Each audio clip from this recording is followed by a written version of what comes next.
बर' फिसानिनो दायित्व दङ हय राजखान्थि हान्जायावनो था बा गुबुन गुबुन माहारियारि आफादफोरावनो था बयहाबो दायित्व दङ।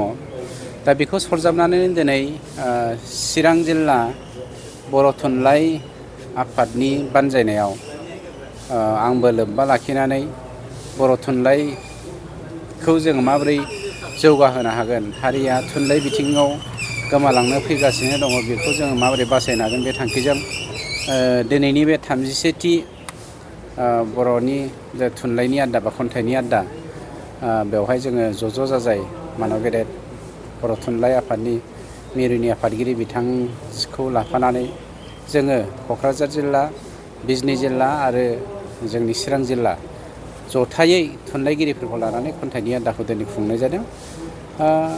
मिजिं खालामदों जेरावहाय जोंनि आंबो लोब्बा दङ चिरां पाब्लिकेसननि सिङावहाय जोङो गोबां लेखाखौनो पाब्लिश खालामनायनि थाखाय देग्लायनिफ्राय टारगेट लादों।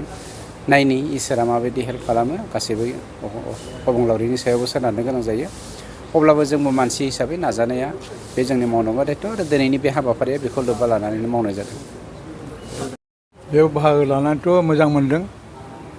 मानोना बे थुनलाइनि आयदा आरो स्पेसियेलि खन्थाइनि आयदा खालामनांदों मोनसे जिनिसाव माने जर होनानै बेखौ थांखिनानै बिसोरो प्रग्राम खालामदों।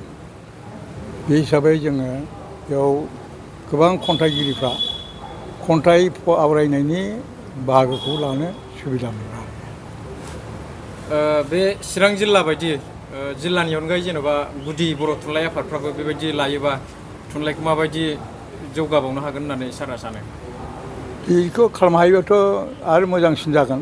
नङाबा जोङो गिदिर गोलाव खन्थाइगिरिफोरखौ बाहेरानिफ्रायबो लाबोनानै जोङो आरो गोजौ थाखोआवसो बोखालांनायनि मोनसे राहा खालामनो हायो। बे खोथाखौ एसे जों सिन्था खालामनांगोन। ओरैनोथ' जेब्लानाखि कनफारेन्स जायो होमब्ला बेखौ खालामनाय जायो। थेवबो स्पेसियेल भाबै बेबायदि खालामनायनि खोथाखौ सानजागोन।